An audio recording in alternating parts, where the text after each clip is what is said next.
Bu videoda izah edirəm hansı formada HTML paketini RStudio-ya yükləmək və aktivləşdirmək mümkündür.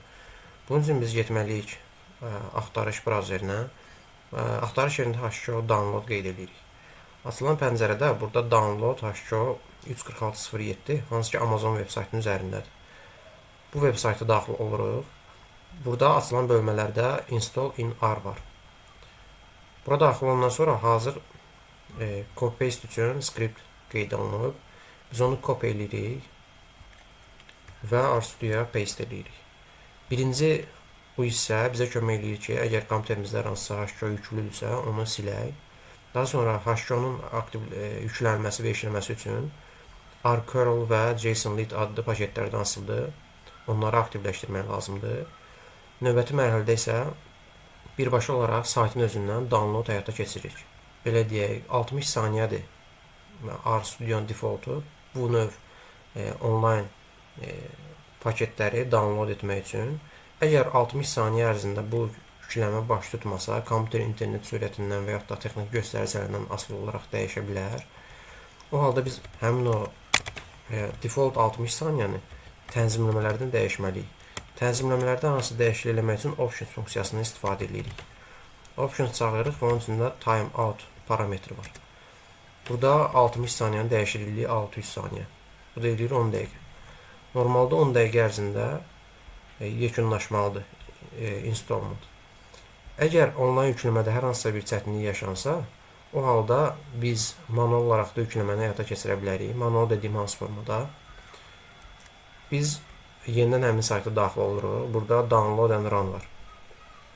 Buradan download HTML düyməsi var. Bunu çıxandan sonra kompüterin yaddaşına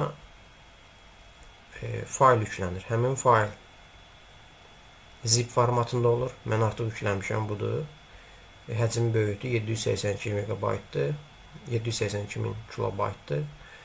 Onu ekstrakt eləyirəm, adi qovluq formatına çevirirəm. İçinə daxil olanda görürəm, burada R qovluğu da var. Bizim istifadə etməli olduğumuz budur. Client sözü yazılmayan. Bu kifayət eləyəcək. Mən bunun path'ini götürməliyəm. Copy as path. Götürəndən sonra yerləşdirirəm RStudio-ya. İndi mən bundan istifadə edəcəm. Hansı formada göstərirəm sizə. Yuxarıdakının daxilində bəzi dəyişiklik eləyəcək. HTML sözünü buradan silirik. Əvəzinə bu götürdüyümüz həmin o path'i paste edirik.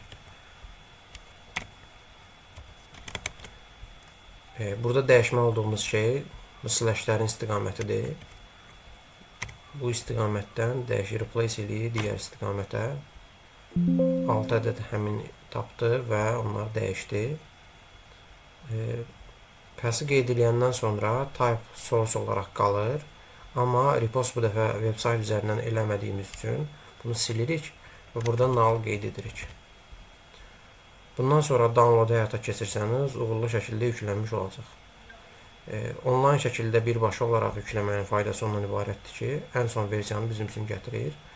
Əgər hər dəfə biz ən son versiyanı kompüterimizdə yüklü saxlamaq istəsək, o halda buradan silib, skripti yenidən run edirik və həmin yeni yüklədiyimiz zip faylı bu formada install paketinin daxilinə yerləşdirməliyik.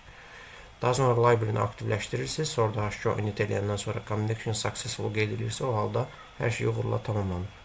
Bütün bunları etdikdən sonra mən də sizinlə birlikdə run etdim, zaman aldı. Yekunlaşandan sonra görürəm ki, artıq packages bölməsində HTML paketi mövcuddur. Library HTML eləməklə aktivləşdirdim. Daha sonra HTML init etməklə onu connection successful olaraq görməliyəm. Və də versiyanda qarşısında biz görürük ki 346.07 bizim yüklədiyimiz həmin paketdə də bu versiya növü qeyd olunmuşdur. Gördüyümüz kimi burada connection successful oldu, yükləmə uğurludur.